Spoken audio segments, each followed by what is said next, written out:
Pompeya, año 79 después de Cristo. Faltan 48 horas para la catástrofe. Robert Harris.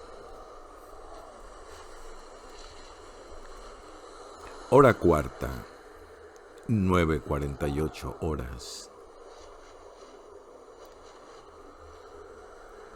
Un hombre podía adquirir cualquier cosa que se le antojara en el puerto de Pompeya. Papagayos de la India, esclavos nubios, sales de nitrato de los depósitos al aire libre de El Cairo, canela china, monos africanos.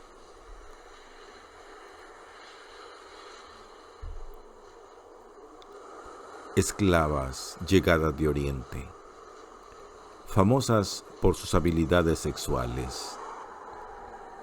Los caballos eran tan fáciles de encontrar como las moscas. Media docena de tratantes se distribuían más allá del cobertizo de las aduanas. El más cercano estaba sentado en un taburete bajo un tosco dibujo que representaba un alado Pegaso y que llevaba una inscripción donde se leía: Báculo, caballos lo bastante rápidos para los dioses. Necesito 5, dijo Atilio al tratante. Y no quiero ninguno de tus jamelgos. Quiero unos animales sanos y fuertes, capaces de trabajar todo el día, y los necesito ahora. No hay problema, ciudadano. Báculo era un hombre bajito y calvo, con el rostro colorado como un ladrillo y los acuosos ojos de un bebedor empedernido. Llevaba un anillo de hierro demasiado grande para su dedo y lo hacía girar incesantemente. En Pompeya nada es un problema si se cuenta con el dinero suficiente. Pero os advierto que exijo un depósito. La semana pasada me robaron uno de mis caballos. Y también necesito bueyes, 2 grupos con sus respectivas carretas. ¿En día festivo? Me temo que eso me llevará un poco más de tiempo. ¿Cuánto tiempo? Dejadme ver. Báculo miró al cielo. Cuanto más difícil lo pusiera, más podría pedir. 2 horas, quizá 3. Conforme. Discutieron el precio. El vendedor exigió una cantidad astronómica y Atilio la redujo de inmediato a la 10ª parte. Aún así, cuando al final se estrecharon la mano, Atilio estaba seguro de haber sido timado, cosa que le irritaba al igual que cualquier tipo de gasto inútil. Sin embargo, no tenía tiempo de buscar un trato mejor.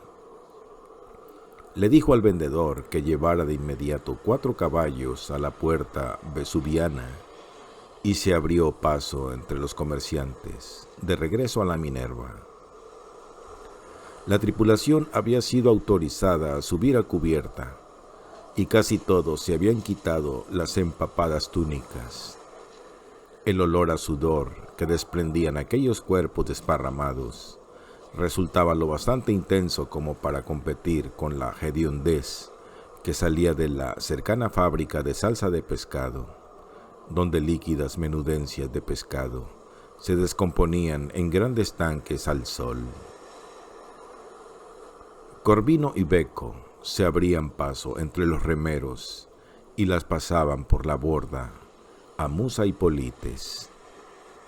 Corax se hallaba de espaldas al barco, mirando hacia la ciudad, y de vez en cuando se ponía de puntillas para atisbar por encima de las cabezas de la gente. Reparó en Atilio y se detuvo. Así pues, hay agua, dijo, cruzándose de brazos. Había algo heroico en su tosudez, en su reticencia a admitir que algo había ido mal. Fue entonces cuando Atilio supo sin asomo de duda que, cuando aquello terminase, tendría que deshacerse de él. Sí, la hay. Hizo un gesto con la mano a los demás para que dejaran lo que estuvieran haciendo y se aproximaron. Acordaron que Polites se quedaría para terminar de descargar y a vigilar las herramientas en el muelle. A continuación, los 5 restantes partieron en dirección a la puerta más próxima, con Corax a la zaga mirando a un lado y a otro, como si estuviera buscando a alguien. El ingeniero los condujo fuera del puerto, por la rampa, hacia los muros de la ciudad, bajo el templo de Venus, a medio acabar, y por el oscuro pasaje que había bajo las puertas. Los oficiales de aduanas les echaron un somero vistazo para comprobar que no llevaran nada que pudieran vender y les hicieron señas de que entraran en la ciudad. La calle no resultaba tan empinada como la rampa, ni tan resbaladiza, pero era más estrecha, así que quedaron casi aplastados por los cuerpos que avanzaban en tropel. Atilio se sintió arrastrado mientras pasaba ante comercios y otro templo enorme, ese dedicado a Apolo, hasta desembocar en el bullicioso y cegador espacio del foro. Para tratarse de una ciudad de provincia resultaba impresionante. Una basílica, un mercado cubierto, más templos, una biblioteca pública, todos de brillantes colores y relucientes al sol, 2 o 3 docenas de estatuas de los emperadores y de los dignatarios locales, altas en sus pedestales. No todas las construcciones estaban acabadas. Un entramado de andamios cubría algunos de los edificios más grandes. Los altos muros actuaban como pantallas que recogían el ruido de la multitud y lo hacían rebotar. Las flautas y las panderetas de los músicos ambulantes, los gritos de los mendigos y los buhoneros, el siseo de los alimentos al ser cocinados. Los vendedores de frutas ofrecían higos verdes y rosadas tajadas de melón. Los vinateros vociferaban tras hileras de rojas ánforas dispuestas en cestas de mimbre amarillo al pie de una estatua cercana. Un encantador de serpientes estaba sentado con las piernas cruzadas, tocando una flauta mientras una serpiente se alzaba medio atontada en la alfombra que tenía delante y otra se le enroscaba por el cuello. En una parrilla cercana alguien estaba asando trozos de pescado. Esclavos inclinados bajo el peso de grandes fardos de leña se apresuraban a amontonarla en la gran hoguera que había sido dispuesta en el centro del foro para el sacrificio vespertino a Vulcano. Un barbero se anunciaba como experto sacamuelas y mostraba una pila de negras dentaduras para demostrarlo. El ingeniero se quitó el sombrero y se enjugó el sudor de la frente. No había hecho más que llegar, y ya había algo en ese lugar que no acababa de gustarle. Es una ciudad de buscones, se dijo, llena de gente al acecho, hospitalaria con los visitantes mientras pueda esquilmarlos. Llamó a Corax para preguntarle dónde podía encontrar a los ediles. Tuvo que hacer bocina con las manos cerca del oído del supervisor para hacerle oír.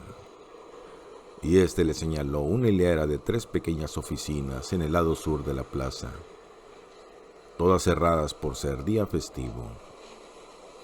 Un gran tablón de anuncios aparecía lleno de proclamas, prueba evidente de una infatigable burocracia. Atilio soltó una maldición.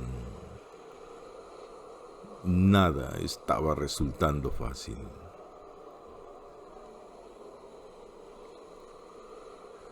¿Tú conoces el camino hasta la puerta vesuviana?, le gritó a Corax. Ve delante. El agua corría por toda la ciudad mientras se abrían paso hacia el otro extremo del foro. Atilio la oyó barrer las grandes letrinas públicas del templo de Júpiter y fluir por las calles de detrás. Se mantuvo pegado a Corax y, en un par de ocasiones, se sorprendió chapoteando en los pequeños charcos que formaban las alcantarillas que arrastraban el polvo y la suciedad hacia el mar. Contó 7 fuentes, todas rebosantes. Estaba claro que el problema de la Augusta redundaba en beneficio de la ciudad. La fuerza del acueducto no tenía otro sitio que ese donde liberarse. De ese modo, mientras las demás ciudades de la bahía se secaban hasta sus cimientos bajo el calor, los niños de Pompeya chapoteaban en el agua. Caminar colina arriba resultó un esfuerzo. La mayor parte de los transeúntes iba en dirección opuesta, hacia las atracciones del foro, de modo que, cuando llegaron a la gran puerta norte, Báculo ya los estaba esperando con los caballos. Los había atado a un poste cercano, al lado de una casa adosada a las murallas. ¿El Castellum Naquae?, preguntó Atilio. Corax asintió. El ingeniero lo captó de un solo vistazo. La misma construcción de ladrillo rojo, de Piscina Mirabilis, el mismo apagado sonido del agua al caer. Parecía el lugar más elevado de la ciudad, lo cual tenía sentido. Todos los acueductos entraban en las poblaciones donde la elevación era mayor. Miró hacia abajo y vio las torres de agua que regulaban el caudal.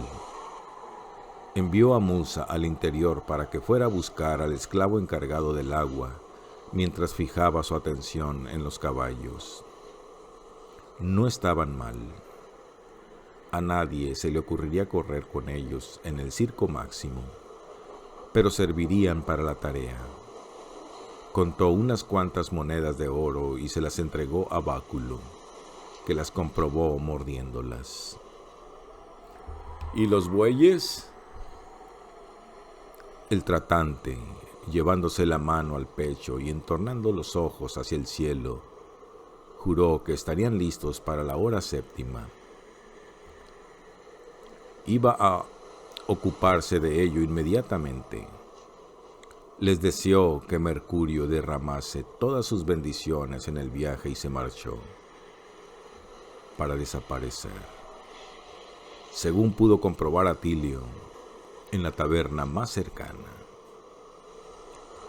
El ingeniero asignó los caballos en función de su resistencia como monturas. Los mejores los entregó a Beco y Corvino, ya que a ellos les esperaba la jornada más larga. Estaba explicándole sus motivos a Corax cuando Musa reapareció para anunciar que el Castellum estaba desierto. ¿Qué? Atilio giró en redondo. ¿Cómo que no hay nadie?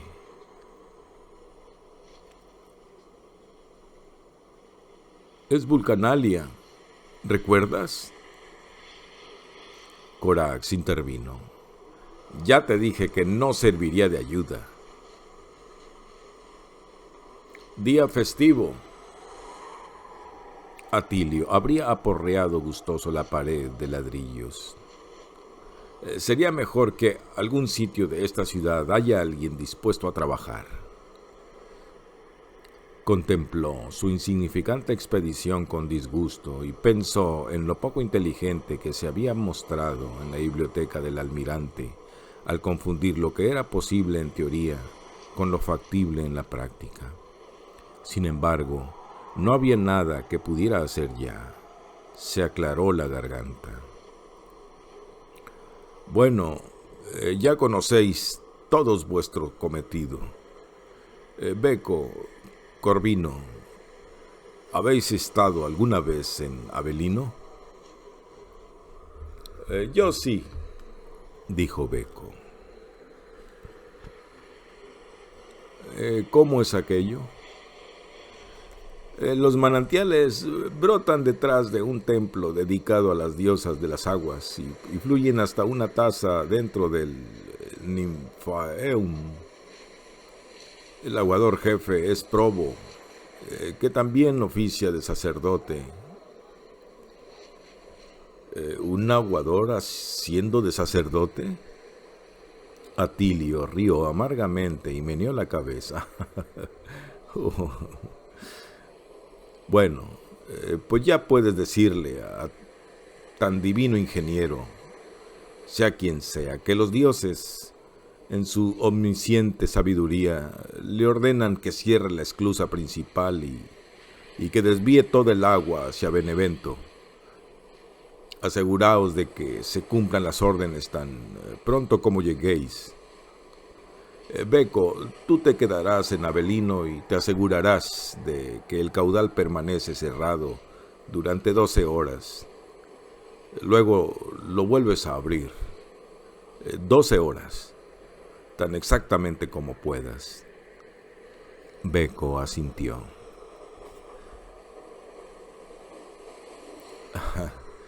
Y si por alguna remota razón no podemos completar las reparaciones en 12 horas, preguntó Corax sarcásticamente, ¿entonces qué?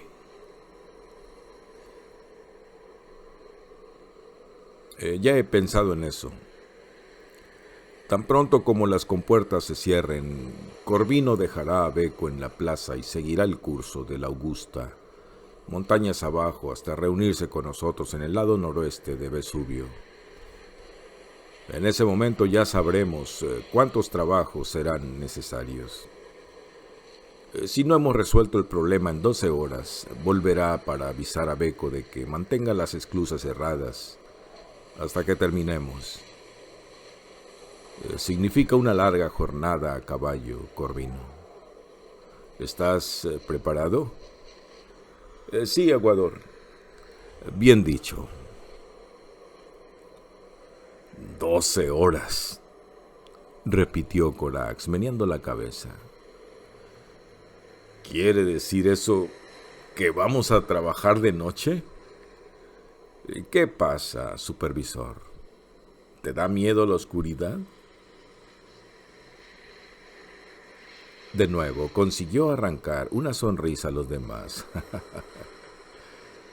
Cuando localices la avería, haz una estimación de lo que se necesitará para los trabajos y los materiales. Luego te quedas allí y envías a Musa de vuelta con el informe. Yo me ocuparé de requisar las antorchas suficientes y de conseguir lo que haga falta de los ediles. Una vez haya cargado las carretas, esperaré aquí en el Castellum a recibir noticias tuyas. ¿Y qué pasa si no puedo localizar la avería? Atilio pensó que el supervisor, con su consentimiento, bien podía intentar el sabotaje de toda la misión.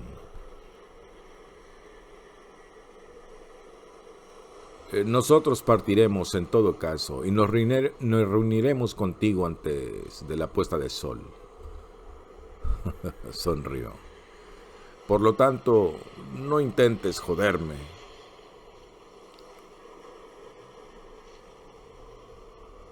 Estoy convencido de que hay un montón de gente a quien le gustaría joderte, muchachito, pero no soy uno de ellos.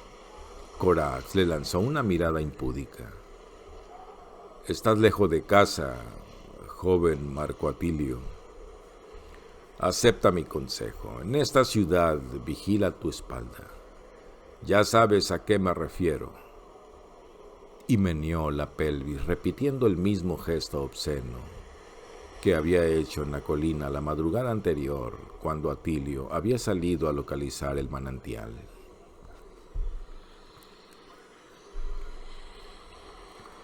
Los vio alejarse desde el Pomoerium, el sagrado límite justo más allá de la puerta vestuviana, libre de edificios en honor de las deidades guardianas de la ciudad.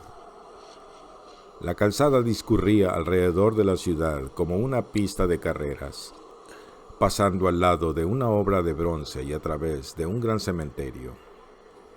Cuando los hombres habían montado sus caballos, Atilio sintió que debía decir algo, un discurso, como César en vísperas de la batalla, pero no pudo encontrar las palabras. Cuando todo esto acabe, os invitaré a vino a todos en el mejor sitio de Pompeya, dijo tímidamente. Y a mujeres, exclamó Musa, señalándolo con el dedo. No te olvides de las mujeres. Las mujeres os las podéis pagar vosotros. Eso sí es que encuentra una puta que la acepte. Que te jodan, beco. Hasta luego, mamones. Y antes de que Atilio pudiera pensar en algo que decir, ya habían espoleado sus caballos y cabalgaban entre la multitud que se dirigía a la ciudad. Corax y Musa hacia la izquierda, para tomar la ruta hacia Nola. Beco y Corvino a la derecha, hacia Nuceria y Avelino. Mientras trotaban por la necrópolis, solo Corax se volvió para mirar atrás, no a Atilio, sino por encima de éste, hacia los muros de la ciudad. Su mirada resiguió las murallas y las torres de vigilancia por una última vez.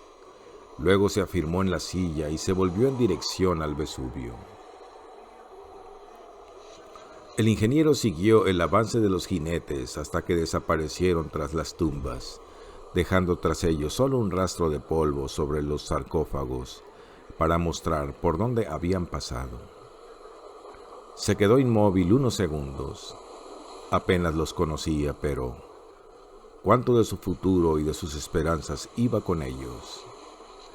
Luego volvió sobre sus pasos hacia las puertas de la ciudad.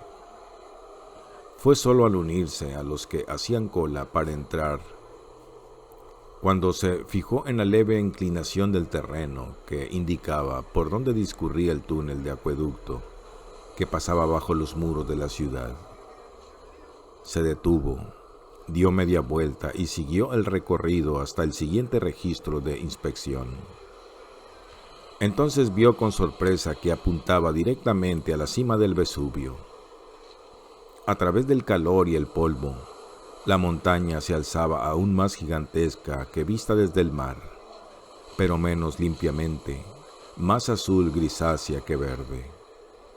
Era imposible que la canalización fuera directamente hasta el monte, y supuso que debía desviarse hacia el este, desde las pendientes inferiores, y dirigirse tierra adentro para conectar con la canalización principal de la Augusta. Se preguntó dónde sería eso exactamente. Deseaba poder conocer el perfil del terreno, las características del suelo y las piedras. Pero Campania era un completo misterio para él. Volvió a pasar bajo la puerta en sombra y salió a la luz de la pequeña plaza, repentinamente consciente de que se hallaba solo en una ciudad desconocida. ¿Qué sabía de Pompeya? ¿O qué le importaba de la crisis que tenía lugar fuera de sus muros? La indiferente actividad del lugar parecía burlarse deliberadamente de él. Caminó por el lado del Castello Nacquae y por el corto callejón que conducía a su entrada. ¿Hay alguien ahí? No hubo respuesta. Desde aquel punto podía oír con mucha mayor claridad el rugido del acueducto. Cuando abrió la baja puerta de madera, le golpearon de inmediato las salpicaduras y el dulce y penetrante olor, un olor que lo había perseguido toda la vida, del agua limpia sobre la roca tibia. Entró. Haces de luz que salían de lo alto penetraban la fresca oscuridad, pero no necesitaba luz para conocer la distribución de la Castellum, ya que había visto docenas de ellos con los años, todos idénticos, todos basados en los principios de Vitruvio.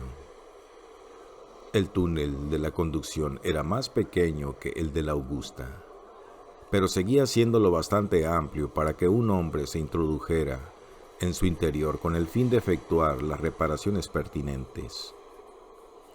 El agua brotaba de su boca a través de una reja de bronce y caía en un depósito poco profundo dividido por compartimientos de madera que a su vez alimentaban 3 grandes caños de plomo. El del centro llevaba el suministro a las fuentes potables, el de su izquierda a los domicilios particulares y el de la derecha a los baños públicos y a los anfiteatros. Lo que no resultaba normal era la fuerza de la corriente, que no solo había empapado los muros, sino que también había arrastrado una masa de porquería a lo largo del túnel, restos que habían quedado atrapados en la reja. Vio que se trataba de ramas y hojas, e incluso pequeñas piedras. Chapucero mantenimiento. No era de extrañar que Corax hubiera comentado que el esclavo responsable era un inútil. Pasó una pierna por encima del borde del depósito, luego la otra y se dejó caer en la arremolinada corriente. El agua le llegaba casi hasta la cintura. Era como pisar seda caliente. Se acercó a la rejilla y metió las manos bajo la superficie, alrededor del marco, buscando los cierres. Cuando los encontró, los desatornilló. Había 2 más en la parte de arriba, que también aflojó. Levantó la rejilla y se hizo a un lado para dejar caer los detritos. ¿Hay alguien ahí? La voz lo sobresaltó. Un joven se hallaba de pie en la puerta. Claro que hay alguien, idiota. ¿Acaso no lo ves? ¿Qué estáis diciendo? ¿Eres el esclavo encargado? Pues estoy haciendo tu maldito trabajo en tu lugar. Eso es lo que estoy haciendo. Atilio volvió a colocar la reja en su sitio. Cruzó el depósito con el agua hasta la cintura y se aupó fuera de él. Soy Marco Atilio, el nuevo aguador de la Augusta. ¿Y a ti cómo te llaman, aparte de vago idiota? Tiro, aguador. Los ojos del chico estaban muy abiertos por el susto y se movían alocadamente de un lado a otro. Perdonadme, suplicó, poniéndose de rodillas. Hoy es festivo y ayer me fui a dormir tarde. Yo... de acuerdo, déjalo estar. El chico debía tener unos 16 años y no era más que un desecho, más flaco que un perro callejero. Atilio lamentó haberlo tratado con rudeza. Vamos, levántate. Necesito que me conduzcas hasta los ediles de la ciudad. Le tendió la mano, pero el esclavo no respondió al gesto. Sus ojos no dejaban de girarle en las órbitas. Atilio agitó la mano ante su rostro. ¿Eres ciego? Sí, aguador. Un guía ciego. No le extrañaba que Corax se hubiera reído cuando se lo preguntó. Un guía ciego en una ciudad hostil. Pero, ¿cómo puedes hacer tu trabajo siendo ciego? Puedo oír mejor que nadie. A pesar de su nerviosismo, Tiro habló con un deje de orgullo. Por el sonido puedo decir de qué modo fluye el agua y si la conducción está obstruida. Puedo olerla, saborear sus impurezas. Alzó la cabeza, olfateando el aire. Esta mañana no hará falta que ajuste las compuertas. Nunca había oído un caudal tan fuerte. Eso es cierto. El ingeniero asintió. Había subestimado al muchacho. La conducción principal está interrumpida en algún punto entre aquí y Nola. He venido a conseguir ayuda para repararla. ¿Eres propiedad de la ciudad? Tiro hizo un gesto afirmativo. ¿Quiénes son los magistrados? Marco Olconio y Quinto Viritio, contestó Tiro de inmediato. Los ediles son Lucio Popidio y Cayo Cuspio. ¿Quién es el responsable del suministro del agua? Popidio. ¿Dónde puedo encontrarlo? Hoy es fiesta, entonces, ¿dónde se encuentra su casa? Siguiendo recto al pie de la colina, hacia la puerta Staviasna. A la izquierda, justo después del gran cruce, Tiro se puso en pie rápidamente. Si queréis, os puedo guiar. Creo que podría arreglármelas solo. No, Tiro ya se hallaba en el callejón, deseoso de ofrecerse. Puedo llevaros, ya lo veréis. Descendieron juntos hacia la ciudad que se extendía bajo ellos. Un paisaje de tejados de terracota que bajaban hacia el centelleante mar. Encuadrando la vista, a la izquierda se divisaba el promontorio de la península de Sorrento. A la derecha, las boscosas laderas del Vesubio. A Atilio le pareció que sería difícil encontrar un lugar más adecuado para erigir una ciudad lo bastante elevado por encima de la bahía para ser bañado por las brisas y lo bastante cerca de la costa para disfrutar de las ventajas del comercio mediterráneo. No era de extrañar que hubiera resurgido tan prontamente tras el terremoto. La calle estaba alineada por una hilera de casas. No eran como los bajos y extendidos conjuntos de viviendas de Roma, sino estrechas fachadas sin ventanas que parecían haber vuelto la espalda al bullicio tráfico y haber replegado sobre sí mismas. Algunas puertas abiertas permitían atisbar lo que había más allá. Frescos pasillos decorados con mosaicos, patios soleados, fuentes. Pero, aparte de esas breves visiones, lo único que rompía la monotonía de los uniformes paredes eran los eslóganes electorales pintados con gruesos trazos rojos. Toda la masa ha aprobado la candidatura de Cuspio para el cargo de edil. Los comerciantes de fruta, junto con Elvio Vestalis, solicitan unánimemente que sea elegido Marco Olconio Prisco como magistrado con poderes judiciales. Los adoradores de Isis reclaman con urgencia la elección de Lucio Popidio, segundo como edil. Toda vuestra ciudad parece obsesionada con las elecciones, Tiro. Esto es peor que Roma. Los hombres libres votan a los nuevos magistrados todos los meses de marzo, aguador. Caminaban rápidamente. Tiro se mantenía por delante de Atilio mientras marchaban por la abarrotada calle y metían de vez en cuando el pie en la alcantarilla. El ingeniero tuvo que pedirle que aminorara el paso y el esclavo se disculpó. Era ciego de nacimiento, explicó alegremente, y de pequeño había sido abandonado en un basurero de las afueras de la ciudad para que muriera.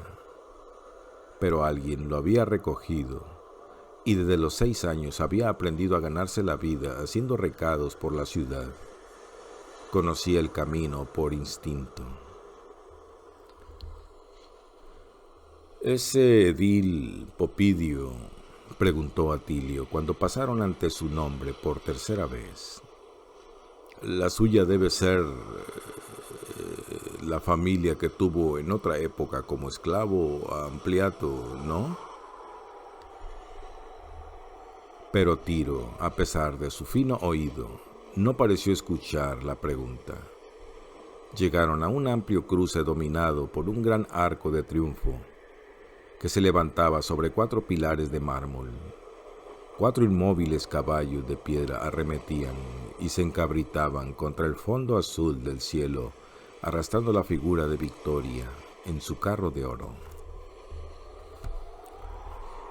El momento estaba dedicado a otro miembro de los Olconio, Marco Olconio Rufus, fallecido hacía 60 años.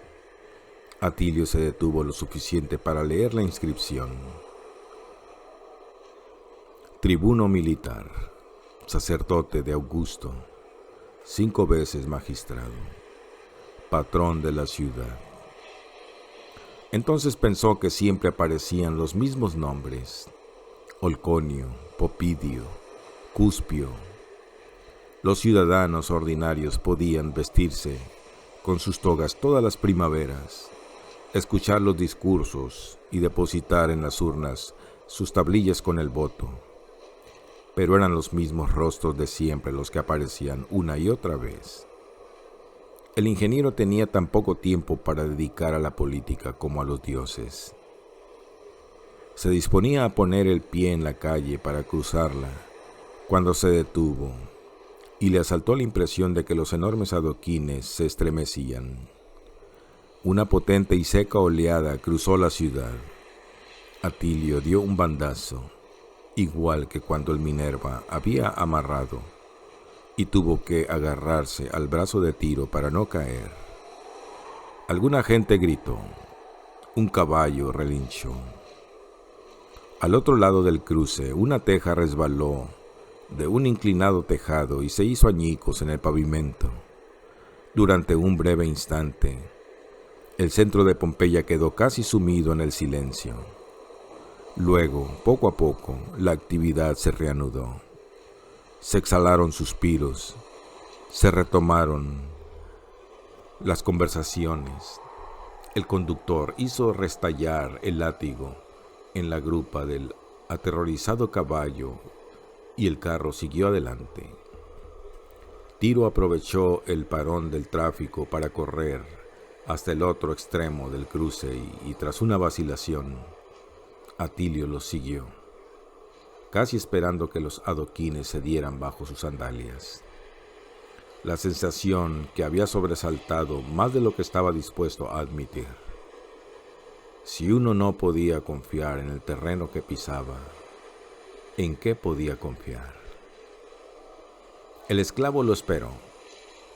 Sus ojos vacíos, que no cesaban de buscar aquello que no podían ver, le conferían un aire de permanente ansiedad. «No os preocupéis, aguador. Este verano ocurre todo el rato. 5, hasta 10 veces en los últimos 2 días. Es la tierra que se queja del calor». Le tendió la mano, pero Atilio la rehusó. Le parecía inquietante que un ciego ayudara a alguien que podía ver. subió la alta acera sin ayuda y preguntó irritado: ¿Dónde está esa maldita casa? Tiro señaló vagamente un umbral un poco más abajo, al otro lado de la calle. No parecía gran cosa. La típica pared anodina, con una panadería a un lado y una cola de clientes esperando para entrar en una pastelería, de una lavandería vecina, ante la que había varios recipientes para que la gente orinara en ellos. Salía un hedor a orines. Nada limpiaba mejor la ropa que la orina humana. Al lado había un teatro. Sobre la puerta de la casa se leía otro de aquellos ubicuos anuncios pintados de rojo. Sus vecinos ruegan la elección de Lucio Popidio Secundo como edil. Será digno del cargo. Atilio nunca habría hallado el lugar por sí solo. Aguador, ¿puedo preguntaros algo? ¿Qué? ¿Dónde está Somnio? Nadie lo sabe, Tiro. Ha desaparecido. El esclavo lo escuchó asintiendo lentamente. Somnio era como vos. Tampoco a él se podía acostumbrar a los temblores. Decía que le recordaban los días previos al gran terremoto de hace muchos años, el año en que yo nací.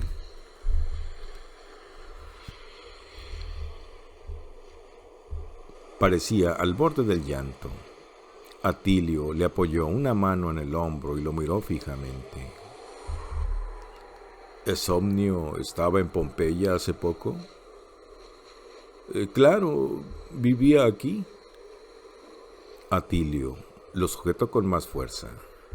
¿Aquí? ¿Quieres decir en Pompeya? Se había quedado estupefacto, pero enseguida comprendió que tenía que ser cierto. Sin duda, ello explicaba por qué la dependencia de Somnio en Miceno carecían de enseres personales. ¿Por qué Corax no había querido que fuera a Pompeya? Y la razón de su extraño comportamiento una vez llegados a la ciudad, siempre buscando una cara conocida entre la multitud. Tenía una habitación alquilada en casa de africano. No es que pasara allí todo el tiempo, pero iba a menudo.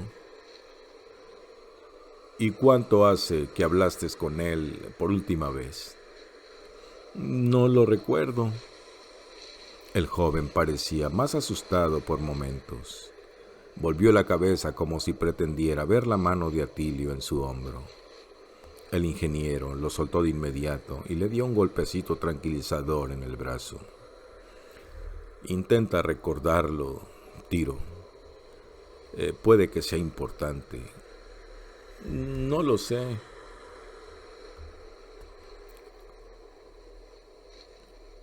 ¿Fue antes del Festival de Neptuno o después?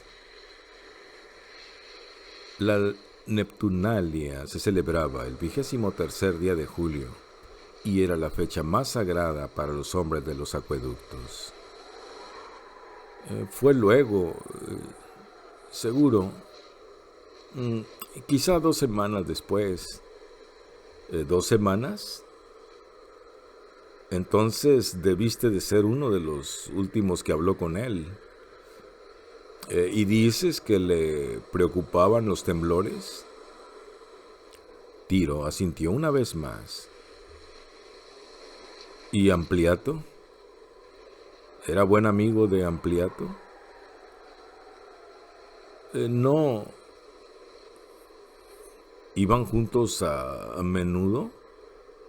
El esclavo señaló a sus ojos. Yo no puedo ver. No, pensó Atilio. Pero puesto a que los escuchaste, Nada escapa a esos oídos tuyos. Miró al otro lado de la calle, hacia la casa de Popidio. Muy bien, Tiro. Puedes volver al Castellum. Sigue con tu trabajo de todos los días. Agradezco tu ayuda. Gracias a vos, Aguador. Tiro hizo una reverencia. Tomó la mano de Atilio y la besó. Acto seguido, dio media vuelta y empezó a subir la pendiente de la colina hacia las puertas vesuvianas, sorteando, yendo de un lado a otro, la multitud de aquel día de fiesta.